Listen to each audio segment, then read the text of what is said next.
If much of Washington, D.C. feels like it's under construction these days, it's because it is. In his second presidential term and ahead of America's 250th anniversary, President Trump turned his focus to one of his big passions, construction. They've wanted a ballroom at the White House for more than 150 years, but there's never been a president that was good at ballrooms. I'm really good. We're good at building. I'm good at building things, and we'll get it built quickly and on time. It'll be beautiful, top of the line. Former real estate developer has set his sights on renovating and adding iconic landmarks across Washington. I'm Ed O'Keefe with CBS News and the nation's capital, and here are the projects you need to know about. A 250-foot triumphant archway near Memorial Bridge. A 2-year-long Kennedy Center restoration project that's now stuck in a legal battle. The repainting of the Lincoln Memorial reflecting pool.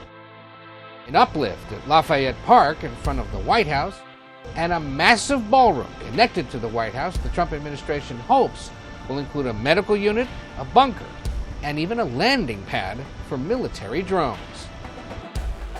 It was estimated to cost $200 million, but almost a year since its announcement, the price tag has ballooned to $400 million, with the president saying it's privately funded by himself and other, mostly corporate donors.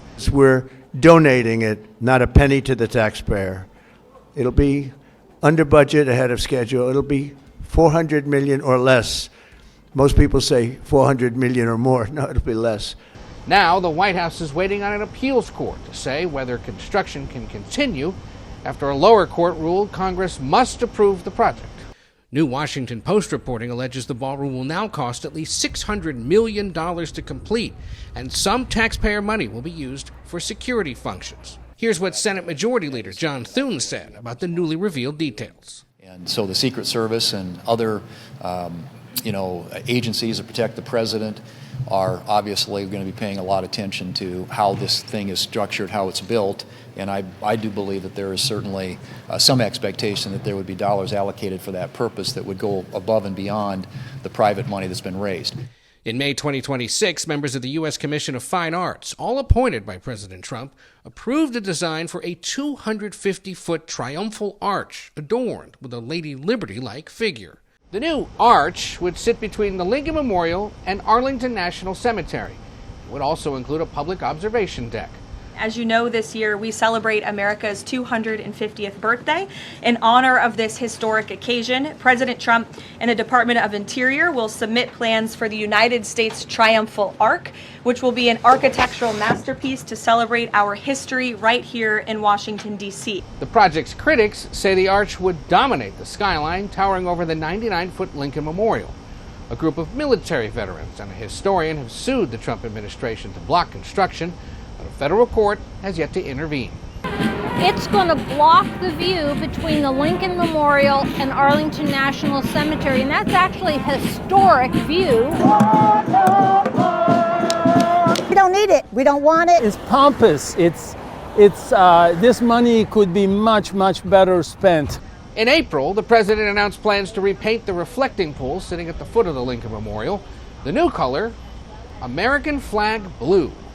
The move drew a legal challenge from the Cultural Landscape Foundation, which argued the project didn't abide by laws governing historic sites.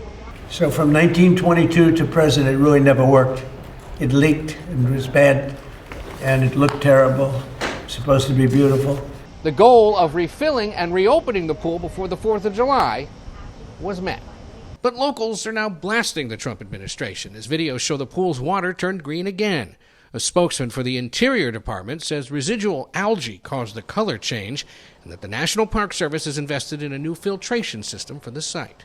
Ed, some reflecting pool news tonight. The president now claiming vandals have attacked this pool that he's been renovating. What can you tell us? That's right. The president says the pool, which has turned green because of algae and has seen part of its bottom peeled off, now has to be drained and repaired again because he says vandals cut a 350-foot gash along the bottom of the pool. I asked him about it earlier.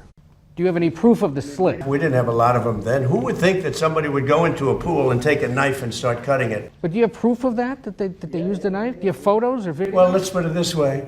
When you have a 350, I think it's 350, not 250, a 350-foot slit from one end to the other, you think that's proof? The U.S. Park Police says it arrested 5 people on vandalism charges and issued citations to 5 others. Earlier this year, the board of the Kennedy Center, which is chaired by President Trump, chose to close it down for 2 years for renovations. That's when Ohio Democratic Congresswoman Joyce Beatty, also a board member, sued to block the move. Of course, they're going to fight us every bit of the way. There's going to be a legal fight. In 2025, the Kennedy Center's board of directors voted to rename it the Trump Kennedy Center, which led to mass cancellations from artists protesting the change. A federal judge ruled in Beatty's favor, and an internal memo instructed Kennedy Center staff to begin removing the president's name from the building. This is only the beginning, but I think this is a good start. Yes. That they understand they have removed from the website and from some of their social media. So today is a good day to see the scaffolding going up. We'll just have to wait. In May, President Trump posted to social media that he'd contributed funds to build fountains and rebuild part of Lafayette Park in front of the White House. We're really doing a job at Lafayette Park, which is really the entrance to the White House. And that's going to be completed very shortly. It'll be incredible, as it was originally envisioned. Most of it we're doing as originally envisioned. And if you walk across the street to Lafayette Park, you'll see something that's incredible. I'm Ed O'Keefe, reporting from Washington.